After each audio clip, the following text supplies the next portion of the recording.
Bienvenidos a todos, hoy estoy de nuevo con un vídeo para hablar sobre los falsos mitos que hay sobre el Citroën SM. En el vídeo anterior os explicaba por qué este coche no fue el causante de la ruina de Citroën. Os di tres modelos principales, aunque hubo otros como el Project F, en el cual tenían el coche ya prácticamente desarrollado y de repente cuando lo van a lanzar al mercado Renault lanza el R16 sospechosamente parecido al Renault, con lo cual hubo una investigación, por supuesto espionaje industrial, pero bueno, la Régie era propiedad del gobierno francés y aquello se cerró de una forma un poco extraña.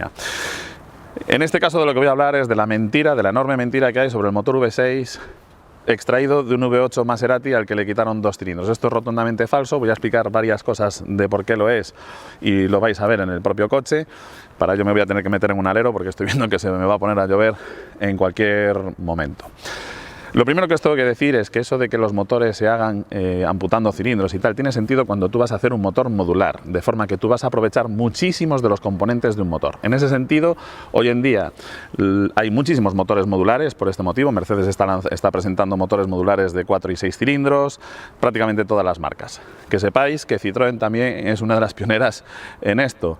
Y no es porque tenga especial afición a Citroën, me gusta muchísimo la historia de Citroën, me parece apasionante, el presente ya, bueno, tiene algunas sombras que no me agradan demasiado, pero es que es cierto, cuando Citroën lanza el 15 Six, el motor de 6 cilindros para el Traction Avant, lo que hace es coger el motor de 4 cilindros que tiene y básicamente añadirle 2 cilindros más, de forma que los pistones son los mismos, las bielas son las mismas, las máquinas para mecanizar los cilindros son exactamente las mismas, la culata tiene exactamente el mismo diseño, etcétera, etcétera, etcétera.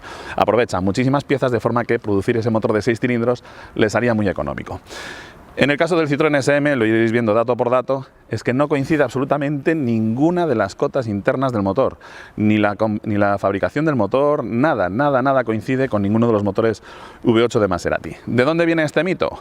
Bueno, pues lo vamos a ver ahora. Bueno, antes de meternos en faena y ver las entrañas que hay debajo del capó de este coche, como siempre vamos a explicar un poco los antecedentes. Las cosas nunca son así porque sí, sino que hay un motivo detrás de ellas. Y quiero que os fijéis sobre todo en lo plano que es el capó de este coche, lo afiladísimo que es el morro del Citroën SM, y esto es por dos motivos principales. El primero de ellos, bueno, por tres. El primero de ellos es que estéticamente no me vais a negar que la línea es preciosa, es esbelta, estamos hablando de proporciones, siempre recurrimos a las proporciones áureas, un capó con una proporción determinada con respecto al resto del vehículo.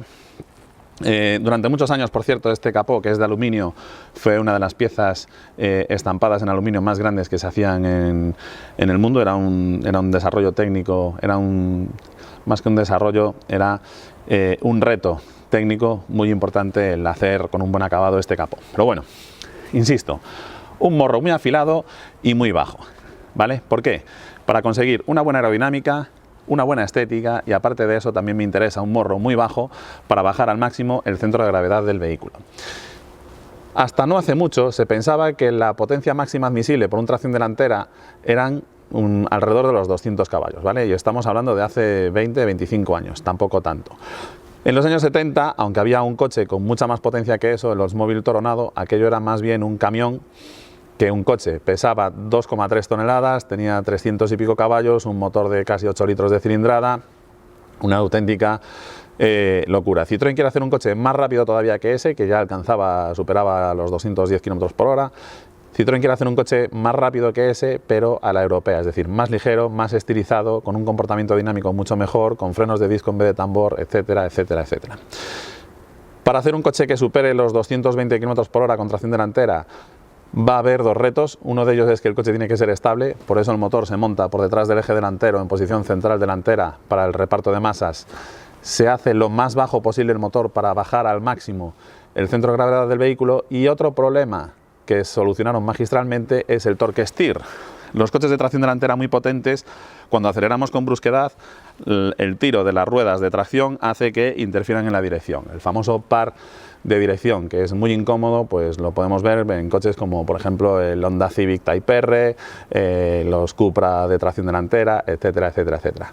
¿Cómo solucionó Citroën el problema del torque steer, en el que iba a ser el delantera más rápido del mundo en su momento? Bueno, pues inventando la Diravi, una dirección en la que es imposible que nada ajeno a las manos del conductor interfiera sobre la dirección. Insisto, necesito un motor muy ligero, que ocupe poco espacio para poder meterlo en este vano motor y que además tenga el centro de gravedad más bajo. Por eso, una V a 90 grados. Vamos a verlo ahora.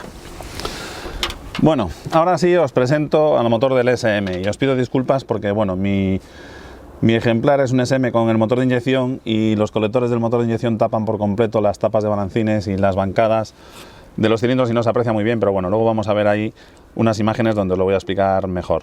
Pero me interesa que veáis el coche completo por una serie de datos. Como decía antes, un motor modular tiene sentido si yo voy a poder aprovechar al máximo las piezas del motor. Bien, Giulio Alfieri, cuando desarrolla el motor del SM Maserati, se inventa un eje de distribución intermedio que da movimiento a un árbol de transmisión que llega hasta aquí y que aprovechan para mover lo que es la bomba del sistema hidroneumático, el compresor del aire acondicionado, el alternador, etc. Ningún motor V8 de Maserati tiene este eje intermedio que aquí es necesario. Por cierto, ya que hablo de ejes intermedios y de la mala fama que tiene el motor del Citroën y que es que los coches italianos, etcétera, etcétera, un coche alemán, el Porsche 911, también tiene un eje intermedio que para lo único que sirve es para dar problemas, básicamente. Tanto los 996 como los 986, en los 997 MK1 y en los 987 MK1, ¿de acuerdo? Pero bueno, como es un coche alemán no se le critica tanto. El motor del SM, como digo, no va a tener ninguna pieza en común ni con el V8 de ningún otro modelo de Maserati. La verdadera genialidad de Giulio Alfieri en este motor es que cuando Citroën se lo encarga y lo desarrolla, los que sepáis un poco de mecánica sabéis que la culata es uno de los elementos más importantes del motor, es una pieza estática pero que influye muchísimo en el rendimiento del motor y es carísimo su desarrollo y su diseño, sobre todo en una época en la que no había ordenadores para hacer cálculos ni maquetas, ¿de acuerdo? Bien, pues Giulio Alfieri lo que hace es, se inventa una construcción del motor que gracias a ese eje intermedio de distribución, ya que tiene que aprovecharlo para otras cosas, lo va a aprovechar para poder fabricar dos culatas exactamente iguales. En los motores en V y en los motores en boxer, las culatas son especulares, es decir, son idénticas pero simétricas, ¿vale? De forma que yo aquí tengo el puerto de admisión por aquí y el puerto de escape por aquí, mientras que en aquella culata el puerto de admisión está por la izquierda, por decirlo de alguna manera, y el de escape por la derecha. Sin embargo, en este, el puerto de admisión está por su derecha y el de escape por su izquierda. Es decir, si yo quito esta culata de aquí y la quiero montar en aquel lado, no puedo. ¿Qué es lo que hizo Giulio Alfieri? Bueno, pues insisto, dos culatas exactamente iguales. Yo esta culata de aquí la puedo montar allí, sí, al sacarla, la giro 180 grados y la pongo de aquel lado. ¿Por qué? Pues porque la distribución va, en este caso, en esta culata, entre el cilindro que está más atrás y el del centro, mientras que en aquella culata me queda entre el que está más adelante y en el centro. Simplemente es esta culata girada 180 grados. Poder hacer un motor en el que las dos culatas son exactamente iguales reduce muchísimo el coste de fabricación y sobre todo el tiempo de desarrollo, que no era muy abultado. Esta es la gran genialidad y una de las características más interesantes del motor V6 de Maserati del SM. Por otro lado, es un motor muy bajo, gracias a que han abierto la V 90 grados, el motor tiene un centro de gravedad mucho más bajo, apenas mide 40 centímetros de alto, lo que deja espacio después a las trompetas de los carburadores en los de carburación y a estos complicados colectores de admisión en estos motores de inyección. Muy ligero, menos de 140 kilos porque está íntegramente fabricado en aluminio. En fin, es un motor, como digo, que no tiene nada que ver con ninguno de los motores V8 de Maserati. Vamos a ver más detalles para demostrar que este motor no tiene nada en común con ningún otro motor V8. Os presento el famoso motor V8 del que se supone que deriva el V6 del Citroën SM.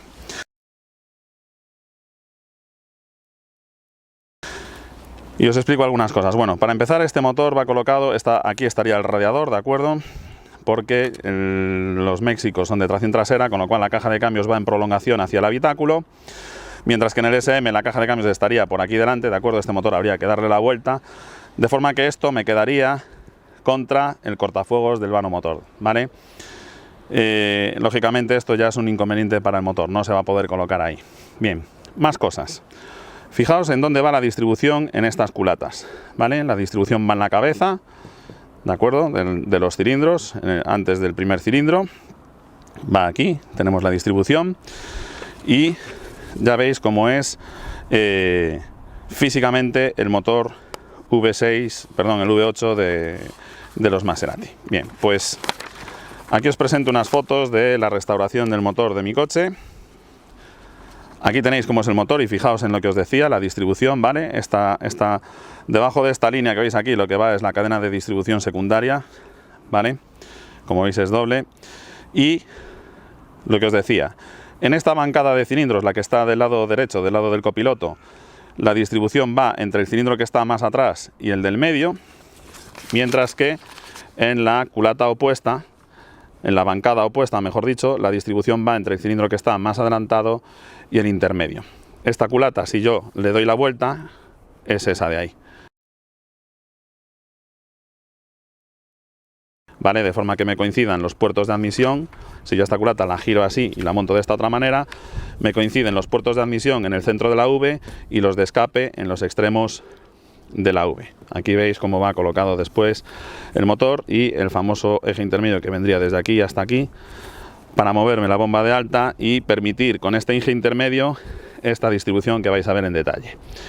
Si el motor no tiene ni el mismo diámetro, ni la misma carrera, ni las bancadas son iguales, el bloque es distinto, las culatas son distintos, los pistones son distintos, las bielas son distintas, las válvulas son distintas, los árboles de leva son distintos, no hay absolutamente ni una pieza en el motor V8 del Indy que se parezca al V6 del Maserati SM, del Citroën SM, ¿de dónde viene entonces la dichosa leyenda? Bueno, pues de esta maqueta, ¿vale? Y aquí vuelvo a la primera foto. Bien, fijaos, esta es la primera maqueta de motor V6 que Alfieri presenta a Citroën. Este sí es este motor, fijaos dónde va la distribución aquí, y también que tenemos todos los auxiliares en la parte que iría contra el cortafuegos en el CX y contra el radiador en los coches que llaman el motor colocado de forma delantera y no central delantera como en el SM. Bien, este sí es el V8 al que le han cortado los dos cilindros y es una maqueta que Alfieri presenta en un tiempo récord simplemente para que Citroën pueda ver si esto va a caber en su diseño ultra aerodinámico y con un centro de gravedad que cumpla las especificaciones de Citroën. Pero el motor definitivo se desarrolla a partir de una hoja en blanco. La decisión que se toma es de utilizar las bancadas en V a 90 grados, por lo que digo, para bajar el centro de gravedad y hacer el motor mucho más plano que si la V es más estrecha. Se ha criticado mucho esto. Conviene recordar que Giulio Alfieri junto con Colombo o Busso estaba considerado uno de los mejores ingenieros de motores que había en el mundo en aquel momento. Giulio Alfieri era un auténtico genio, con lo cual no diseñó un mal motor y la potencia específica lo vamos a ver ahora. Lo demuestra. Más pruebas para los más escépticos que me habéis comentado, que es que hay libros, publicaciones en las que se dice la estupidez de lo del V6 del V8 con dos cilindros amputados. Bueno, pues en este libro tengo aproximadamente unos 15 libros acerca del coche. Lógicamente para restaurarlo me he tenido que documentar. Pues en este libro y en muchos otros, lo que pasa es que no los tengo aquí a mano porque los he prestado. Aquí veis el motor, la radiografía, veis aquí la distribución de los árboles de levas, la distribución del eje secundario, del eje intermedio mejor dicho. Aquí tenéis a Giulio Alfieri, el diseñador del motor, que como digo era un genio, estaba considerado uno de los 3 mejores diseñadores de motores en el mundo. Aquí veis un esquema de la distribución tan complicada que se hizo. El talón de Aquiles, para que lo sepáis, es que esta cadena lleva aquí un tensor que suele ser el que falla, y después estos dos tensores de aquí hay que revisarlos cada 20.000 kilómetros, al menos antiguamente. Hoy en día, con los materiales modernos que hay y un kit de tensor hidráulico para esta cadena de distribución, este motor es absolutamente eterno. Por cierto, una curiosidad, esta es la caja de cambios de 5 marchas, que es la misma que se montó en el Lotus Esprit y en los Peugeot 205 Turbo 16. Bueno, aquí tenéis ya explícitamente dicho lo siguiente. Me ciño a este párrafo de aquí. Contrariamente a lo que se dice, y se ha repetido de manera vehemente después, el motor nunca se extrapoló de un V8 Maserati, sino que se trata de un motor V6 inédito y original, con un peso de solamente 140 gramos, de 140 kilos. Fijaos, una longitud de solamente 31 centímetros y una altura muy baja también, ¿de acuerdo? Aquí tenéis el diámetro y la carrera, si queréis comprobar que no coinciden en absoluto con el diámetro y la carrera de ningún motor V8 de Maserati, lo podéis hacer. Insisto, el motor V6 del Citroën SM en ningún momento fue un V8 al que le hayan quitado 2 cilindros. Bueno, pues otro mito que espero que os haya quedado claro que es rotundamente falso, ¿vale? El motor V6 del Citroën SM no tiene nada que ver con ningún motor V8 de Maserati. No coinciden ni diámetros, ni carreras, ni pistones, ni bielas, ni cigoñal, ni distancia entre bancadas en el bloque. El bloque es completamente nuevo, las culatas son completamente diferentes, la distribución es distinta, los árboles de leva son distintos, las válvulas son distintas. No tienen ninguna pieza en común el V8 de Maserati con el V6 del Citroën SM. Respecto a otra de las leyendas negras que hay, de que era un motor que tenía mal rendimiento, que se parió mal porque una V a 90 grados, etc. A ver, hubo más motores V6 a 90 grados y no eran todos ellos malos motores, ¿de acuerdo? El problema que tenía el Citroën SM es que su motor era un motor Maserati, era un motor de elevadas prestaciones y que requería un mantenimiento de motor de altas prestaciones. ¿Qué pasa? Que revisar una distribución en un Ferrari Dino cada 20.000 kilómetros no es ningún pecado, pero que un Citroën tengas que revisar la distribución cada 20.000 kilómetros, pues a la gente le parece mal. No podemos obviar que el motor de este coche es un motor de alto rendimiento. ¿Cómo de alto es el rendimiento? Bueno, pues una de las cifras que más nos indica cuál es el rendimiento de una mecánica a nivel prestaciones, no a nivel rendimiento visto lo que es el consumo con respecto a la potencia, es su potencia específica. ¿Cuántos caballos entrega por cada litro de cilindrada? Bueno, pues BMW 3.0 CSI de la época tiene exactamente la misma potencia que este motor, 67 caballos litro. El motor V8 famoso del Indy, sobre el que se supone que deriva este motor, bueno, pues ese motor se conformaba con 63 caballos litro en lugar de 67, es decir, más potencia específica. El mejor motor de 6 cilindros, considerado el mejor motor de 6 cilindros en su época, el del Jaguar el 3.8 o el 4.2. Bueno, el 4.2 tiene menos potencia específica que el SM, pero esto se debe a la normativa americana contra las emisiones. El de 6 cilindros, el 3.8, tiene exactamente la misma potencia específica de esos 67 caballos litro. En fin, era un motor con una potencia específica y un rendimiento muy bueno para su época. ¿Qué motor tenía más rendimiento que este? Bueno, pues el del Ferrari Dino. Era un motor de 2,5 litros que rendía 190 y pico caballos, con una potencia específica de 81 caballos litro, a base de conseguir esa potencia haciéndolo girar a 7.000 y pico revoluciones por minuto, cuando este motor la potencia máxima la da en el entorno de las 5.700 revoluciones por minuto. Este coche nace conceptualmente como un GT, un Gran Turismo, un coche para rodar a alta velocidad, en ningún caso un coche para exprimirlo en un tramo, como puede ser el motor del Ferrari Dino, que está pensado pues para Lancia Stratos, para el Ferrari Dino, que son coches conceptualmente mucho más deportivos. Esto es un GT, un coche que lo que se busca es viajar rápido, con la máxima seguridad y el máximo confort. Así que bueno, no os entretengo nada más, espero que os haya gustado el vídeo